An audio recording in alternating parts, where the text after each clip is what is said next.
Well, I would say in the National Football League at this time, the running back market is somewhat meager. Yeah. I would say that the interest of teams in signing running backs to big long-term contracts, tepid. Franchise tag deadline expired yesterday.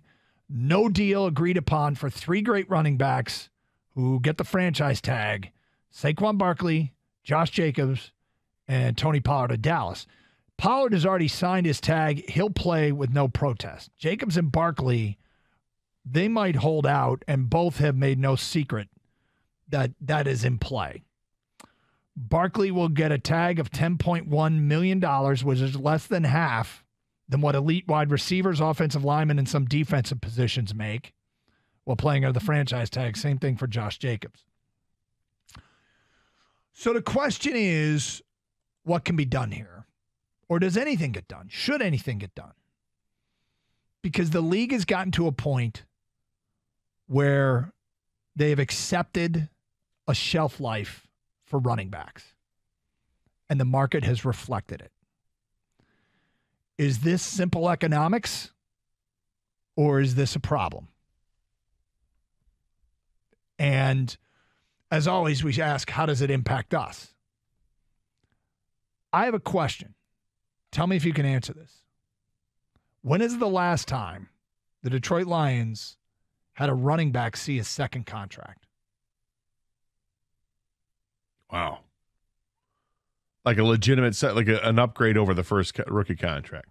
Not an undrafted free agent but I mean, is it Barry? It might be Barry Sanders. Now, there might be in the middle somewhere Does Corey Schlesinger count? He's a fullback. Yeah, but in the middle there might be an R2 spinner who but I mean, the Lions haven't done this. Lions, now part of it is they haven't had a running back worth it. They haven't had one worth it, and everybody's been hurt. Yeah. I mean, you had your the Kevins, Smith and Jones. We just DeAndre Swift, they just pulled the plug on that. I think the Lions almost exemplify why what's happening is happening. Well, I mean, they haven't drafted well, but even the Lions haven't had the running back that's gone for 1,000 yards in multiple years since Barry Sanders. I mean, Best would have got another contract, but he got hurt. It's the most disposable position in the sport right now, and running backs are pissed about it. Yeah, and they should be pissed. Why? When you're Josh Jacobs and you're ready for a new contract, and you're coming off a year where you led the NFL in rushing with 1,653 yards, and you had 12 touchdowns on the ground, and you played in all 17 games, but you're not getting an offer that's going to pay you what like a top receiver would. That's wrong. So if the Lions have scored with Jahmyr Gibbs, and he gets to the end of his contract, and you want to pay him more than any other team pays their running back. You think that's what should happen? I'm saying that this is something it's an NFL problem that they've devalued the running back position. And I think you have to ask yourself, okay, what's fair and what isn't fair? I'm looking at this is a big picture type thing with the league in a position, and how to fix it, they need to change rules. And I don't know if they're going to do that when it comes to contracts. Well, that I would agree with, and I think that should be looked at. I don't know that anybody's to blame. Like, the devaluing of the running back is the evolution of the game. I mean, it's just the way the game has evolved, and because of that, these guys aren't getting the money that some of their teammates are getting. But to me, there's no one to blame here. It's just what the game has become. I don't know that I would call it unfair when it's sort of an agreed upon thing that the running back is a second contract for a running back isn't worth the risk. Well, you know what the teams will see it as? High probability of wasted money. And so I can't blame them. So can the league, if it is deemed a problem by the league, and I think they should look at it, what the solution might be: separate salary cap for running backs, or 2 years to free agency if you're a running back. Those are things to help correct it. And I'm not saying every running back gets this, but I mean, you've got some running backs that are like a Josh Jacobs, a Derrick Henry, a Nick Chubb, a Saquon Barkley. These are all the cream of the crop of the running backs, right? Mm-hmm. Guys that have proven it.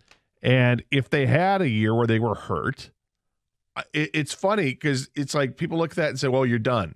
But if a wide receiver gets hurt, it's okay. We'll give you another contract. And how valuable someone like Josh Jacobs is to the Raiders, he's immensely valuable. Derrick Henry is the Tennessee Titans, right? Nick Chubb is going to go a long way to keeping Cleveland relevant, and Saquon Barkley was the offense for the Giants. Not every running back is as good as what these guys are. When you're this good, when you're the elite at your position, whatever position is, tight end, wide receiver, running back, there should be some compensation coming your way. Instead, the league looks at it and says, well, we got 4 good years out of it. We're giving you the 5th year. Out of the goodness of our hearts, we're going to give you the franchise tag for that, or we'll try to work out a contract that's going to pay you less than what wide receivers get long term, which would be better than what the franchise tag is. This is what they were trying to do with Saquon Barkley. The report was, a $14 million a year deal, and I think the franchise tag is 10. Franchise tag is 10.1. So, there's an offer there, and if Barkley's camp wanted 16 and the Giants were offering 14, it seems to me there's some bargaining there. You make ends meet, but they haven't done it, and he's going to have to do what he's going to have to do. What he thinks is right. What he thinks is right is, well, I'm going to sit out until we work out a better contract. If Saquon Barkley were a Lion, you would not franchise tag him. I would try to sign him. Okay, but if you couldn't agree, because the franchise tag number isn't randomly chosen. It is established by the market. I'm explaining to the audience. Okay. It's established by the market of the average of the top 5 players at the position, and the league has just stopped paying running backs. And it's because the data, like you bring up the wide receiver, if the data showed that wide receivers didn't recover from injuries, they'd be getting treated the same way. It's the running backs beyond. Think of it. Since Adrian Peterson, there hasn't been a ton of running backs that have gotten deep into their careers and they're still been productive. The market is reflecting the reality of the sport.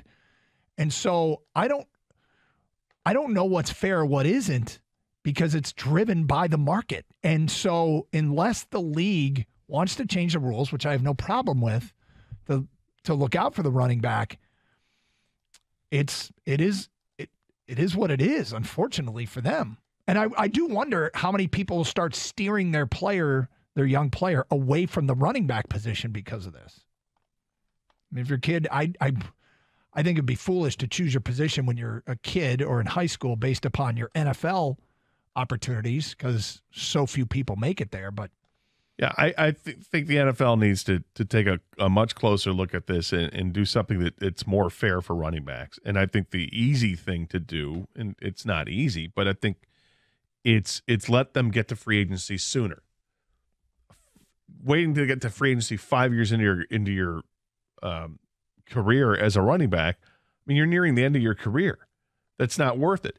5 years for a receiver, hey, we're just getting started. And that's why they get the big jump in pay. So if you were to say you can become a free agent in the NFL as a running back after year 3, I think that would go a long way towards making things better, because their careers don't last that long. And if they're out of football after 7 years. That's kind of what I think what's happening actually is fair. It's just, it is what it is. You're near the end of your career. We're not signing you long term.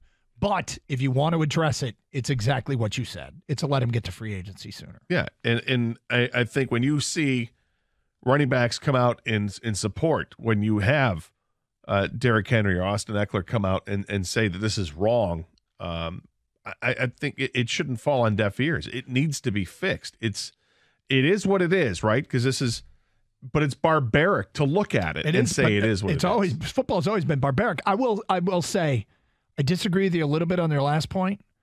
I want non-running backs to come out and say something. Of course, the running backs are going to say something. I want non-running backs to say something. Yeah, well, that'd be nice if they said something. Karsch and Anderson, 97.1 The Ticket.